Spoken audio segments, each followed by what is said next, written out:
Hello friends, कैसे हैं आप सभी। ऑन स्टडी यूट्यूब चैनल में आपका स्वागत है। जैसे कि आप जानते हैं कि डेली सेट प्रैक्टिस के रूप में बिहार एडिटोरिया प्रैक्टिस सेट करवा रहा हूं, जिसका प्रैक्टिस सेट 3 हो चुका है।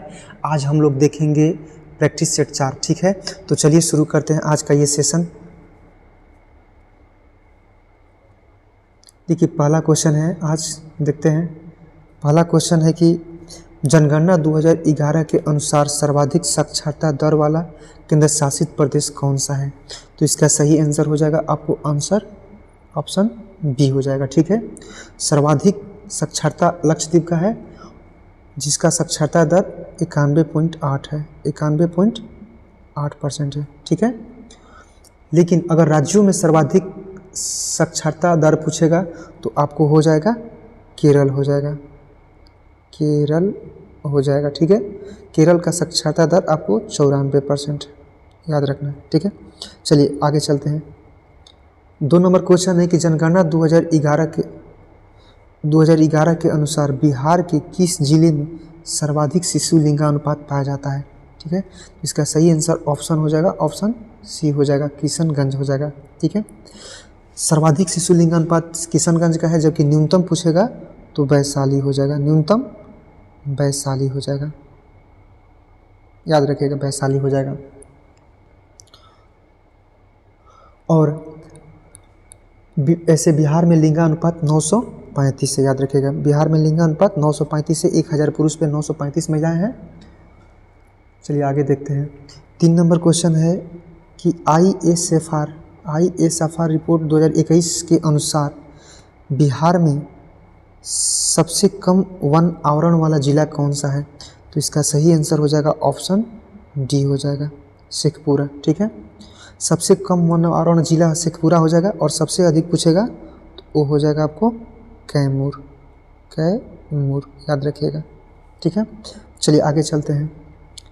4 नंबर क्वेश्चन है कि एशियाई विकास बैंक, जिसे हम लोग ADB बोलते हैं, ADB एशियन डेवलपमेंट बैंक की स्थापना कब की गई थी। तो इसका सही आंसर हो जाएगा ऑप्शन डी 1966 में। ठीक है, जिसका मुख्यालय फिलीपींस मनीला में है।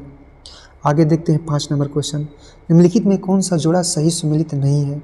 तो सही सुमेलित नहीं है तो ये ऑप्शन डी हो जाएगा, ऑप्शन डी हो जाएगा, सही सुमेलित नहीं है। खुसरो समिति का संबंध आपको कृषि से हो जाएगा, कृषि से हो जाएगा खुसरो समिति का। तो सही सुमेलित देख लेते हैं। राजा चलिया समिति कर सुधार से बिल्कुल सही है, और रेखा समिति अप्रत्यक्ष कर से ये भी सही है, और गईपुरिया समिति बैंकिंग सेवा सुधार से। यहाँ पर क्वेश्चन पूछ रहा है कि जोड़ा जो है सुमेलित नहीं है, तो ऑप्शन डी हो जाएगा, खुसरो समिति औद्योगिक साख से नहीं बल्कि कृषि से संबंधित है। चलिए आगे देखते हैं। क्वेश्चन नंबर 6 है कि मुद्रास्फीति में मुद्रा के मूल्य पर क्या प्रभाव पड़ता है। तो मुद्रा का मूल्य जो होता है आपको वो गिर जाता है, ऑप्शन ए सही हो जाएगा, मुद्रा का मूल्य गिर जाता है। चलिए आगे देखते हैं 7 नंबर क्वेश्चन। 7 नंबर क्वेश्चन है कि बैंकिंग से संबंधित ग्राहकों की शिकायतों के समाधान हेतु बैंकिंग लोकपाल योजना की शुरुआत कब की गई थी। तो इसका सही आंसर ऑप्शन बी हो जाएगा 1995 में। ठीक है, बैंकिंग लोकपाल की जो गठन करता है वो RBI करता है, याद रखिएगा। बैंकिंग लोकपाल की गठन कौन करता है, RBI करता है, रिजर्व बैंक ऑफ इंडिया करता है। अगला क्वेश्चन देखते हैं। अगला क्वेश्चन है 8 नंबर। कम आय वाले परिवारों और छोटे व्यवसाय को व्यापक वित्तीय सेवाएं उपलब्ध कराने हेतु किस समिति का गठन किया गया था। तो इसका सही आंसर हो जाएगा आपको ऑप्शन सी हो जाएगा, नाचिकेता मूर समिति, याद रखिएगा नाचिकेता मूर समिति। देखिए,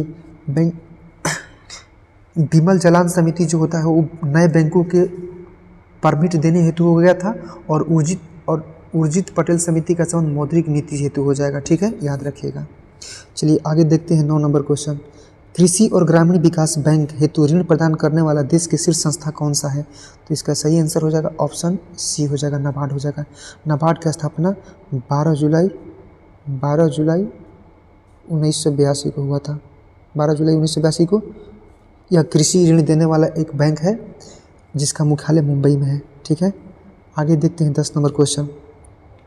दिए गए विकल्पों में से कौन सा एक प्रत्यक्ष कर का उदाहरण नहीं है। तो इसका सही आंसर हो जाएगा आपको सेवा कर, ऑप्शन बी हो जाएगा। प्रत्यक्ष कर नहीं है, इसका मतलब सेवा कर अप्रत्यक्ष कर है, इनडायरेक्ट टैक्स है, जबकि प्रत्यक्ष कर के उदाहरण उपहार कर, निगम कर है। आगे देखते हैं 11 नंबर क्वेश्चन। सिंधु घाटी सभ्यता के एकमात्र नगर के घरों के दरवाजे मुख्य सड़क की ओर खुलते थे, तो इसका सही आंसर ऑप्शन सी हो जाएगा, लोथल। देखिए सिंधु घाटी सभ्यता में जो दरवाजे होते थे वो मुख्य सड़क की ओर खुलते थे, मुख्य सड़क की ओर ना खुल करके पीछे की तरफ खुलते थे, जबकि लोथल जो था सिंधु घाटी सभ्यता का स्थल था, जिसका मतलब जो दरवाजे थे वो मुख्य सड़क की ओर आगे से खुलते थे। ठीक है, याद रखना है। चलिए आगे देखते हैं क्वेश्चन। 12 नंबर क्वेश्चन है कि अशोक के किस शिलालेख में धम्म की व्याख्या की गई है? तो धम्म की व्याख्या आपको अशोक के 11वें शिलालेख में की गई है। धम्म की व्याख्या 11वें शिलालेख में की गई है। देखिए आपको 5वां शिलालेख में धर्म महापात्रों की नियुक्ति की गई है, और चौथा में भेरी घोष की जगह धम्म घोष की व्याख्या किया गया है, और 7वां में अशोक के तीर्थ यात्राओं का वर्णन है, याद रखना है। चलिए आगे क्वेश्चन देखते हैं 13 नंबर। कांची के कैलाश नाथ मंदिर का निर्माण किसके द्वारा कराया गया था? तो इसका सही आंसर हो जाएगा नरसिंह वर्मन द्वितीय हो जाएगा, ऑप्शन बी सही हो जाएगा। देखिए कांची के कैलाश मंदिर का नरसिंह वर्मन द्वितीय हो जाएगा, जो पल्लव शासक था। पल्लव वंश का संस्थापक सिंह विष्णु था, और पल्लवों की राजधानी कांचीपुरम थी, याद रखना है। आगे देखते हैं 14 नंबर क्वेश्चन। इब्न बतूता किसके शासन काल में भारत आया था? तो इब्न बतूता जो था मोहम्मद बिन तुगलक के शासन काल में 1333 में भारत आया था, याद रखना है। इब्न बतूता की प्रमुख पुस्तक जो है वो रेहला है। रेहला की रचना इब्न बतूता ने किया था, याद रखना है। आपको बार बार एग्जाम में पूछा जाता है कि रेहला किसकी पुस्तक है। ठीक है, 15 नंबर क्वेश्चन देखते हैं कि विजयनगर साम्राज्य के संबंध में निम्नलिखित में से कौन सा असत्य कथन की पहचान करें? तो इसका सही आंसर हो जाएगा ऑप्शन सी हो जाएगा। देवराय प्रथम को जगबेटकर कहा जाता है, ये बिल्कुल गलत है, क्योंकि जगबेटकर देवराय द्वितीय को कहा जाता है, देवराय द्वितीय को कहा जाता है, याद रखना है। देखते हैं कि कौन सा कथन सही है। तो देखिए विजयनगर साम्राज्य की स्थापना हरिहर और बुका ने किया था, बिल्कुल सही है। 1336 में हरिहर और बुका ने विजयनगर साम्राज्य की स्थापना किया था। और देखिए बी नंबर क्वेश्चन है कि बी कहता है कि कृष्णदेव राय के दरबार में तेलुगु साहित्य के 8 सर्वश्रेष्ठ कवि रहते थे, जिन्हें अष्टदिग्गज कहते थे, बिल्कुल सही है। और 4 नंबर ऑप्शन डी जो है कृष्णदेव राय ने आंध्र पितामह की उपाधि धारण की थी, ये भी सही है। तो असत्य कथन का पहचान करना था, तो ऑप्शन सी हो जाएगा। जगबेटकर देवराय द्वितीय को कहा जाता है, याद रखना है। आगे क्वेश्चन है 16 नंबर क्वेश्चन है कि मुगल काल में संबंध में निम्नलिखित में से असत्य जोड़े की पहचान करें। तो देखिए असत्य कथन हो जाएगा ऑप्शन डी हो जाएगा, ऑप्शन डी हो जाएगा। तानसेन का जन्म जो भोपाल में नहीं होकर के ग्वालियर में हुआ था, ग्वालियर में हुआ था, जो कि मध्य प्रदेश में। देखिए जहांगीर का जन्म फतेहपुर सीकरी उत्तर प्रदेश में हुआ था, बिल्कुल सही है। अकबर का जन्म अमरकोट पाकिस्तान में हुआ था, ये भी सही है। और औरंगजेब का जन्म दाऊद गुजरात में हुआ था, ये भी सही है। लेकिन तानसेन का जन्म भोपाल में न होकर ग्वालियर में हुआ था, याद रखना है। 17 नंबर क्वेश्चन है कि कबूलियत और पट्टा प्रथा की शुरुआत किसके द्वारा किया गया था? तो इसका सही आंसर आपको हो जाएगा शेरशाह सूरी हो जाएगा, ऑप्शन बी सही है। आगे देखते हैं 18 नंबर क्वेश्चन। भारत में डचों के द्वारा प्रथम कारखाना की स्थापना कहाँ की गई थी? तो इसका सही आंसर हो जाएगा ऑप्शन ए मछलीपट्टनम में किया गया था 1605 में, 1605 में, याद रखना है। आगे देखते हैं 19 नंबर क्वेश्चन। भारत में सर्वप्रथम सहायक संधि का प्रयोग किसके द्वारा किया गया था? तो इसका सही आंसर हो जाएगा ऑप्शन डी डुप्ले के द्वारा। अगर क्वेश्चन पूछेगा कि भारत में सर्वप्रथम सहायक संधि का प्रयोग किया गया था किसके द्वारा, तो डुप्ले द्वारा। और सर्वप्रथम सहायक संधि की पद्धति को अपनाया किसने था, मतलब उसको लाया गया, कार्य में कौन लाया था? तो उसका सही आंसर आपको हो जाएगा उस समय लॉर्ड वेलेस्ली। ठीक है, क्वेश्चन को ध्यान से देखिएगा। चलिए आगे देखते हैं 20 नंबर क्वेश्चन। सूची 1 को सूची 2 से मिलान करना है। ठीक है, सूची 1 में विद्रोह हो जाएगा और सूची 2 में नेतृत्वकर्ता हो जाएगा। ठीक है, तो 20 का देख लीजिए। 20 का आंसर हो जाएगा खूंड विद्रोह का नेता चक्र बिसोई था, बिल्कुल सही हो जाएगा। चेरो विद्रोह का नेता भूषण सिंह था, ये भी सही हो जाएगा।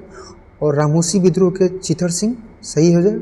और खासी विद्रोह के राजा तीरथ सिंह, तो इसका सभी सही हो जाएगा। तो इसका सही आंसर ऑप्शन सी हो जाएगा, ऑप्शन सी हो जाएगा। 1 2 3 4। 21 नंबर क्वेश्चन देखते हैं। चंपारण आंदोलन के संबंध में असत्य कथन की पहचान करें। तो असत्य कथन में आपको हो जाएगा ऑप्शन ए हो जाएगा। देखिए, चंपारण में किसानों की अपनी जमीन के 3/21वें हिस्से पर नील की खेती करना अनिवार्य किया था, जो कि गलत है। 3/20 पे किया था। ठीक है, 3/20 पे किया था। 20 कट्ठा में 3 कट्ठा आपको नील की खेती करना अनिवार्य था। ठीक है, कौन सही है देख लेते हैं। चंपारण आंदोलन के समय गांधी जी के साथ महादेव देसाई थे, बिल्कुल सही है। जुलाई 1917 में चंपारण एग्रोगियन कमेटी गठन हुआ था, ये भी सही है। और किसानों की वसूली की गई राशि 25% वापस किया गया था, ये भी सही है। ठीक है, तो असत्य कथन पूछेगा तो ऑप्शन ए सही हो जाएगा। चलिए आगे देखते हैं। 22 नंबर। भारत में 1920 में अखिल भारतीय ट्रेड यूनियन कांग्रेस की स्थापना की गई थी। कहाँ पे? तो ये हो जाएगा आपको मुंबई में। ट्रेड यूनियन कांग्रेस की स्थापना मुंबई में की गई थी 1920 में, जिसके अध्यक्ष लाला लाजपत राय थे। लाला लाजपत राय थे। राय। ठीक है, चलिए आगे देखते हैं क्वेश्चन। 23 नंबर क्वेश्चन देखते हैं। 23 नंबर क्वेश्चन है कि निम्नलिखित में से कौन सा जोड़ा सुमेलित नहीं है। तो आर्य समाज की स्थापना 1875 में होता है, बिल्कुल सही है। यंग बंगाल आंदोलन स्थापना 1828 में होता है, ये भी सही है। और देवबंद स्कूल का स्थापना 1860 में हुआ था, ये गलत हो जाएगा, क्योंकि देवबंद आंदोलन की स्थापना 1866 67 में हुआ था, याद रखना है। ठीक है, रहुमाई मजद्यान सभा की स्थापना 1851 में हुआ था, ये भी सही है। ठीक है, तो सुमेलित नहीं है तो ऑप्शन सी हो जाएगा। चलिए आगे देखते हैं। 24 नंबर क्वेश्चन। किस आंदोलन के समय तिलक स्वराज्य फंड का स्थापना किया गया था। तो इसका सही आंसर हो जाएगा आपको ऑप्शन डी हो जाएगा, असहयोग आंदोलन। देखिए, असहयोग आंदोलन 1920 में हुआ था। ठीक है, चंपारण सत्याग्रह 1917 में हुआ था, और भारत छोड़ो आंदोलन 1942 में हुआ था, और सविनय अवज्ञा आंदोलन पूछेगा तो 1930 में हुआ था, याद रखना। चलिए आगे चलते हैं। 25 नंबर क्वेश्चन है कि किनके प्रयासों से गांधी जी और अंबेडकर के बीच पूना समझौता संपन्न हुआ था। तो इसका सही आंसर ऑप्शन बी हो जाएगा, मदन मोहन मालवीय। देखिए, पूना समझौता जो था 26 सितंबर 1932 को हुआ था।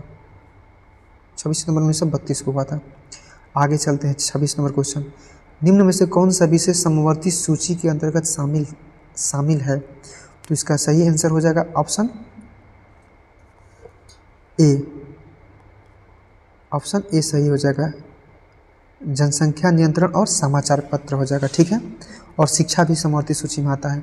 तो देखिए, लोक स्वास्थ्य हो जाएगा, स्थानीय स्वशासन और भू राजस्व, ये राज्य सूची का विषय है, जबकि शिक्षा, जनसंख्या नियंत्रण और समाचार पत्र ये समवर्ती सूची के अंतर्गत आता है। तो इसका सही आंसर ऑप्शन ए हो जाएगा। आगे चलते हैं। 27 नंबर क्वेश्चन। संयुक्त अधिवेशन की अध्यक्षता निम्न में से किसके द्वारा नहीं की जाती है। तो इसका सही आंसर हो जाएगा आपको 27 का ऑप्शन ए, राज्यसभा के सभापति के द्वारा।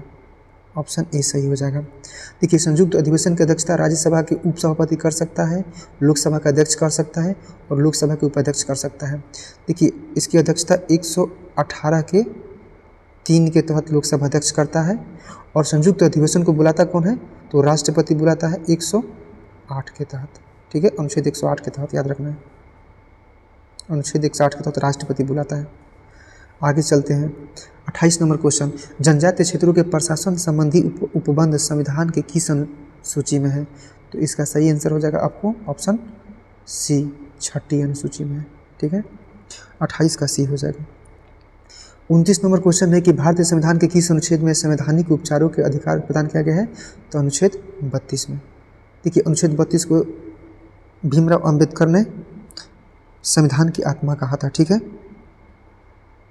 30 नंबर क्वेश्चन है कि किस समिति की सिफारिश पर मौलिक कर्तव्यों का संविधान में जोड़ा गया था। तो इसका सही आंसर हो जाएगा ऑप्शन सी हो जाएगा, सरदार स्वर्ण सिंह समिति। 42वां संशोधन 1976 के द्वारा मौलिक कर्तव्य को जोड़ा गया था। वर्तमान में मौलिक कर्तव्य की संख्या 11 हो जाएगा। 11वां मौलिक कर्तव्य 86वां संविधान संशोधन 2002 में हुआ था, जो शिक्षा को मूल अधिकार में शामिल किया गया था। चलिए आगे देखते हैं। 31 नंबर क्वेश्चन। राष्ट्रपति के संबंध में असत्य कथन की पहचान करें। तो इसका सही आंसर हो जाएगा आपको ऑप्शन बी हो जाएगा। अध्यादेश के प्रभाव सत्र शुरू होने के 6 माह तक रहता है, ये गलत है क्योंकि 6 माह नहीं, यहाँ पर 6 सप्ताह हो जाएगा, 6 सप्ताह हो जाएगा। जो अध्यादेश होता है वो 6 सप्ताह तक रहता है। कौन कौन सही कथन है देख लेते हैं। ए जो है राष्ट्रपति अनुच्छेद 123 के तहत अध्यादेश जारी करता है, बिल्कुल सही है। ऑप्शन सी जो है राष्ट्रपति किसी सार्वजनिक महत्व के प्रश्न पर उच्चतम न्यायालय के अनुच्छेद 143 के तहत परामर्श ले सकता है, बिल्कुल सही है। और डी जो है राष्ट्रपति सैन्य बलों का सर्वोच्च सेनापति होता है, ये बिल्कुल सही है। तो कौन सा कथन असत्य है, तो ऑप्शन बी जो है असत्य कथन है, ठीक है। चलिए आगे देखते हैं 32 नंबर क्वेश्चन। भारत का उपराष्ट्रपति राष्ट्रपति के रूप में अधिकतम कितने समय तक कार्य कर सकता है, तो इसका सही आंसर हो जाएगा ऑप्शन डी, 6 माह तक कर सकता है। 33 नंबर क्वेश्चन है, कौन सा कथन जो है सही सुमेलित नहीं है। देखिए राज्य हो जाएगा और विधानसभा के सदस्यों की संख्या हो जाएगा, तो इसका सुमेलित नहीं है, तो ऑप्शन बी हो जाएगा। उत्तराखंड में विधानसभा की 70 सीटें हैं, न कि 90। पंजाब में 117 बिल्कुल सही है, मणिपुर में 60 ये भी सही है, और गोवा में 40 ये भी सही है। उत्तराखंड में 70, तो ऑप्शन बी सही हो जाएगा। आगे देखते हैं 34 नंबर क्वेश्चन। निम्न में से कौन सा प्रक्रिया आयरलैंड के संविधान से नहीं लिया गया है, तो ऑप्शन हो जाएगा डी, बी और सी नहीं लिया गया है। राज्यसभा के सदस्यों का निर्वाचन पूछेगा तो आपको हो जाएगा दक्षिण अफ्रीका। राज्यसभा के सदस्यों का निर्वाचन दक्षिण अफ्रीका से, साउथ अफ्रीका से, और राष्ट्रपति के निर्वाचक मंडल का व्यवस्था बोलेगा तो वो आयरलैंड से लिया गया है, आयरलैंड से, याद रखिएगा आयरलैंड से लिया गया है। संसदीय विशेष अधिकार पूछेगा तो ब्रिटेन से लिया गया है, ब्रिटेन से। चलिए आगे देखते हैं 35 नंबर क्वेश्चन। भारत सरकार का सर्वप्रथम विधि अधिकारी कौन होता है, तो भारत का अटॉर्नी जनरल, ऑप्शन सी सही हो जाएगा। 35 का ऑप्शन सी हो जाएगा। अटॉर्नी जनरल अनुच्छेद 76 में है, याद रखिएगा। आगे क्वेश्चन देखते हैं। केंद्र और राज्यों के बीच वित्तीय विवादों का निपटारा हेतु मुख्य एजेंसी कौन सा है, तो इसका सही आंसर ऑप्शन ए हो जाएगा, सर्वोच्च न्यायालय। वहीं पर क्वेश्चन पूछेगा केंद्र और राज्यों के हेतु वित्त मतलब वित्त संपत्ति और संपदा के मतलब कि जो होता है बंटवारा, तो ये उसका आंसर हो जाएगा वित्त आयोग हो जाएगा। लेकिन यहाँ पर वित्त विवादों के निपटारा क्वेश्चन पूछ रहा है, तो इसका सही आंसर ऑप्शन ए हो जाएगा, सर्वोच्च न्यायालय। चलिए 37 नंबर क्वेश्चन देखते हैं। देखिए वित्त आयोग अनुच्छेद 280 में है, याद रखना है, जबकि सर्वोच्च न्यायालय 124 में है। चलिए आगे देखते हैं 37 नंबर क्वेश्चन। निम्नलिखित में से कौन सा राज्य विधानमंडल का अंग नहीं है, तो राज्य विधानमंडल का अंग एडवोकेट जनरल नहीं होता है, ठीक है, ऑप्शन सी सही हो जाएगा। एडवोकेट जनरल का अनुच्छेद 165 में हो जाएगा। आगे देखते हैं 38 नंबर क्वेश्चन। भारत ने हाल ही में किस अंतर सरकारी संगठन के साथ डिजिटल कार्य योजना 2022 की मंजूरी प्रदान की है, तो इसका सही आंसर हो जाएगा ऑप्शन सी, आसियान हो जाएगा। तो इसी आसियान की स्थापना 1967 में हुआ था, जिसका मुख्यालय जकार्ता इंडोनेशिया में है। ओपेक का 1960 में हुआ था स्थापना, जिसका वियना मुख्यालय है, और सार्क का 1985 में स्थापना हुआ था, जिसका मुख्यालय काठमांडू में है। आगे चलते हैं 39 नंबर क्वेश्चन। अंतर्राष्ट्रीय सीमा शुल्क दिवस प्रतिवर्ष कब मनाया जाता है, तो इसका सही आंसर ऑप्शन बी हो जाएगा, 26 जनवरी को। आगे देखते हैं 40 नंबर क्वेश्चन। भ्रष्टाचार धारणा सूचकांक 2021 में भारत का स्थान क्या है, तो इसका सही आंसर हो जाएगा आपको 40 का सही आंसर हो जाएगा ऑप्शन ए, 85वां स्थान है भ्रष्टाचार में भारत का। 41 नंबर क्वेश्चन है कि अथावस्का झील किस देश में स्थित है, अथावस्का झील किस देश में है, तो ऑप्शन बी, कनाडा में है, ठीक है।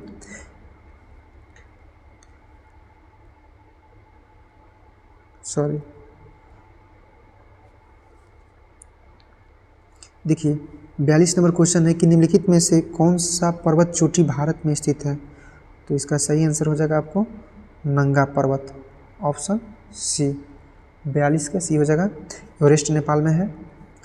आगे देखिए 43 नंबर क्वेश्चन।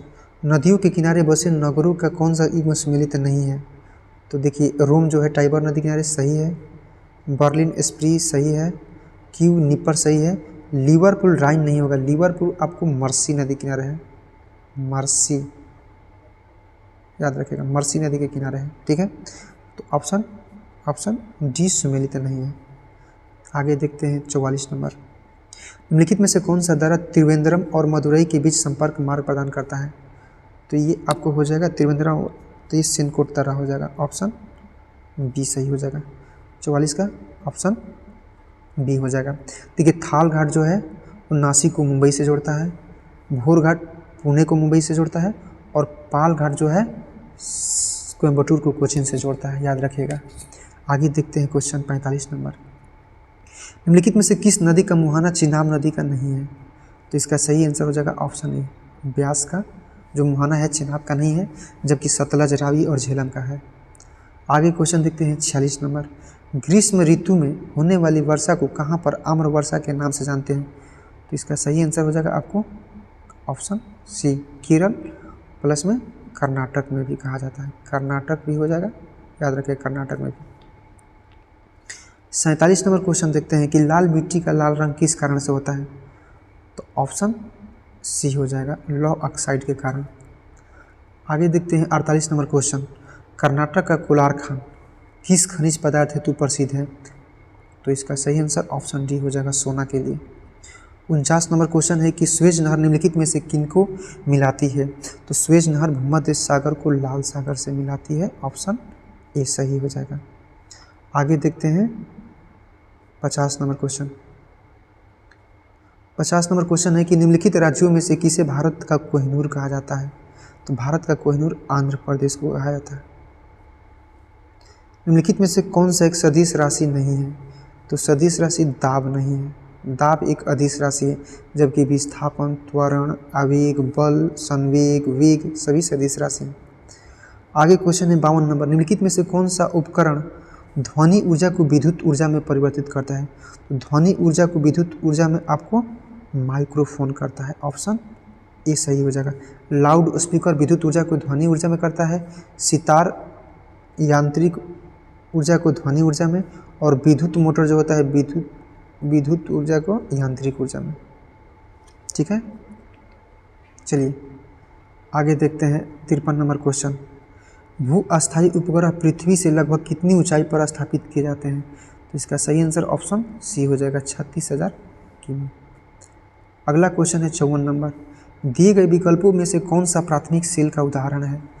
तो प्राथमिक सेल का उदाहरण हो जाएगा शुष्क सेल भी, डेनियल सेल भी और वोल्टेज सेल भी। तो इसका सही आंसर हो जाएगा ऑप्शन डी, उपयुक्त में से सभी। आगे क्वेश्चन देखते हैं 55 नंबर, नाभिक के रिएक्टर का निर्माण सर्वप्रथम किस देश में किया गया था? तो इसका सही आंसर हो जाएगा ऑप्शन डी, अमेरिका में। एनरिको फर्मी ने नाभिक के रिएक्टर का आविष्कार किया था। नाभिक के रिएक्टर में नियंत्रक छड़ के रूप में कैडमियम और बोरान के छड़ का प्रयोग किया जाता है, जो कि एग्जाम में बार बार पूछा जाता है, ठीक है। चलिए आगे देखते हैं क्वेश्चन। अगला क्वेश्चन है कि ताप बढ़ाने पर चालक का विद्युत प्रतिरोध पर क्या प्रभाव पड़ता है? तो विद्युत प्रतिरोध बढ़ जाता है, जबकि चालकता घट जाती है, याद रखिएगा। अगला क्वेश्चन है 57 नंबर, सेब में निम्नलिखित में से कौन सा अम्ल पाया जाता है? तो सेब में मैलिक अम्ल पाया जाता है, ऑप्शन सी सही हो जाएगा। देखिए टार्ट्रिक अम्ल जो इमली में पाया जाता है, साइट्रिक अम्ल नींबू में पाया जाता है, और एसिटिक अम्ल जो है वो सिरका में पाया जाता है, सिरका में पाया जाता है। अगला क्वेश्चन है 58 नंबर, निम्नलिखित में से कौन सा थर्मोसेटिंग प्लास्टिक का उदाहरण है? तो थर्मोसेटिंग प्लास्टिक का उदाहरण है आपको 58 का सही आंसर हो जाएगा ऑप्शन ए, बेकेलाइट हो जाएगा। 59 नंबर क्वेश्चन है कि सबसे अच्छा अपस्फोटरोधी यौगिक है? तो इसका सही आंसर हो जाएगा आपको tetra ethyl lead, option B हो जाएगा, जो कि पेट्रोल में मिलाया जाता है। 60 नंबर क्वेश्चन है कि डोलोमाइट किस धातु का प्रमुख अयस्क है? तो डोलोमाइट आपको कैल्शियम का अयस्क है। अगला क्वेश्चन है 61 नंबर, 61 नंबर क्वेश्चन है कि निम्नलिखित में से कौन सा युग्म सुमेलित नहीं है? तो इसका सही आंसर हो जाएगा ऑप्शन सी हो जाएगा, पोमोलॉजी फूलों का अध्ययन है, गलत हो जाएगा। फूलों का अध्ययन एंथोलॉजी होता है, एंथोलॉजी, फूलों का अध्ययन एंथोलॉजी कहते हैं। पोमोलॉजी में फलों का अध्ययन किया जाता है, याद रखिएगा। और एंटोमोलॉजी देखिए सही कौन है, तो फाइकोलॉजी शैवाल का हो जाएगा, बिल्कुल सही है। माइकोलॉजी कौको का हो जाएगा और एंटोमोलॉजी कीट का हो जाएगा। तो इसका सही आंसर ऑप्शन सी हो जाएगा, जो कि सुमेलित नहीं है। अगला क्वेश्चन है 62 नंबर, जीव द्रव्य के सर्वाधिक मात्रा में कौन सा तत्व पाया जाता है? तो जीव द्रव्य में सर्वाधिक मात्रा में ऑक्सीजन पाया जाता है, ऑप्शन डी सही हो जाएगा। 63 नंबर क्वेश्चन है कि फिलॉसफिक जूलॉजी नामक पुस्तक किसके द्वारा लिखी गई है? तो इसका सही आंसर ऑप्शन ए सही हो जाएगा, लैमार्क के द्वारा। 64 नंबर क्वेश्चन है कि निम्नलिखित में से कौन सा थैलोपाइटा वर्ग का प्रतिनिधित्व नहीं करता है? तो इसका सही आंसर हो जाएगा आपको 64 का ऑप्शन ए, स्फेगनम हो जाएगा। अगला क्वेश्चन है 65 नंबर, निम्नलिखित में से फल और खाए जाने वाले भाग का कौन सा जोड़ा सही सम्मिलित नहीं है? तो ऑप्शन सी हो जाएगा, ऑप्शन सी हो जाएगा। नारियल का मध्य फल भी नहीं, जबकि नारियल का भ्रूण पोष खाया जाता है, भ्रूण पोष खाया जाता है, याद रखिएगा। तो कौन सम्मिलित नहीं है? तो ऑप्शन सी नहीं है। सेब का पुष्पासन खाया जाता है, काजू का बीज पत्र खाया जाता है, अनानास का परिदल पुंज खाया जाता है, लेकिन नारियल का मध्य फल भी ना खाकर के भ्रूण पोष खाया जाता है। 66 नंबर क्वेश्चन है कि पेड़ पौधे वायुमंडल से किस विधि द्वारा CO2 ग्रहण करते हैं? तो सही आंसर ऑप्शन बी हो जाएगा, विसरण के द्वारा। अगला क्वेश्चन है 67 नंबर, जल फर्न जिसे जैव उर्वरक के रूप में प्रयुक्त किया जाता है वह है? तो जल फर्न जो होता है एजोला होता है, ऑप्शन बी। अगला क्वेश्चन है 68 नंबर, छोटी आंत के आंतरिक दीवारों पर अंगुलीनामा संरचना पाई जाती है जो कहलाते हैं? तो वो बीली कहलाता है, ऑप्शन डी सही हो जाएगा। 69 नंबर क्वेश्चन है कि इनमें से कौन सा पौधे की वृद्धि मापने के लिए प्रयुक्त उपकरण है? तो सही आंसर ऑप्शन ए हो जाएगा, क्रेस्कोग्राफ। क्रेस्कोग्राफ की खोज जेसी बूश ने किया था, ठीक है। जो कि क्रोनोमीटर, देखिए ऑप्शन बी में क्रोनोमीटर है, जो कि ये जलयानों में समय मापने हेतु प्रयोग किया जाता है, क्रोनोमीटर। कार्डियोग्राफ हृदय हो जाएगा। अगला क्वेश्चन है 70 नंबर, आयोडीन थायरॉक्सिन के संश्लेषण के लिए आवश्यक है? ऑप्शन सी हो जाएगा, थायरॉक्सिन के लिए। 71 नंबर क्वेश्चन देखते हैं, निम्नलिखित में से कौन सा एक मछली है? तो समुद्री घोड़ा, ऑप्शन सी सही हो जाएगा। 72 नंबर क्वेश्चन है कि ओलिव रिडले टर्टल के संरक्षण हेतु परियोजना अभयारण्य चलाई जा रही है? तो इसका सही आंसर हो जाएगा ऑप्शन डी, भीतरकनिका वन्यजीव अभयारण्य, जो कि उड़ीसा में है। उड़ीसा में है भीतरकनिका, उड़ीसा में है, ठीक है। नंदनकानन वन्यजीव अभयारण्य ये भी उड़ीसा में है, ये भी उड़ीसा में है, जो कि घड़ियाल के लिए संरक्षित है। 72 नंबर क्वेश्चन देखते हैं, वधावन आर्द्रभूमि किस राज्य में है? तो ये आपको गुजरात में मिलेगा। विश्व प्रवासी पक्षी दिवस 8 मई को, जबकि पूछेगा क्वेश्चन कि भारतीय प्रवासी दिवस कब मनाया जाता है? तो आपको 9 जनवरी को भारतीय प्रवासी दिवस मनाया जाता है। 9 जनवरी 1915 को महात्मा गांधी दक्षिण अफ्रीका से, साउथ अफ्रीका से इंडिया आए थे, मतलब भारत आए थे, इसलिए 9 जनवरी को प्रवासी दिवस मनाते हैं। 75 नंबर क्वेश्चन है कि निम्नलिखित में से कौन सा भारतीय क्षेत्र का हॉटस्पॉट के रूप में चिन्हित है? तो इसका सही आंसर ऑप्शन सी हो जाएगा, पश्चिमी घाट हो जाएगा। अगला क्वेश्चन है कि भारत का प्रथम दूरदर्शन केंद्र कहाँ स्थापित किया गया था? ऑप्शन ए हो जाएगा, नई दिल्ली में, और दूरदर्शन पर रंगीन फिल्मों का प्रसारण 1982 से शुरू हुआ था, ठीक है। आगे देखते हैं क्वेश्चन 77 नंबर क्वेश्चन है कि भारत में सबसे अधिक जैव विविधता संपन्न है क्षेत्र कौन सा है? तो इसका सही आंसर हो जाएगा ऑप्शन डी, पश्चिमी घाट हो जाएगा। अगला क्वेश्चन देखते हैं, निम्नलिखित में से कौन सा सम्मिलित नहीं है? देखिए संगठन और मुख्यालय देखना है। गैट का मुख्यालय जेनेवा में, बिल्कुल सही है। आसियान जकार्ता ये भी सही है। नाटो का ब्रुसेल्स ये भी सही है। इंटरपोल का लंदन नहीं होगा, इंटरपोल का पेरिस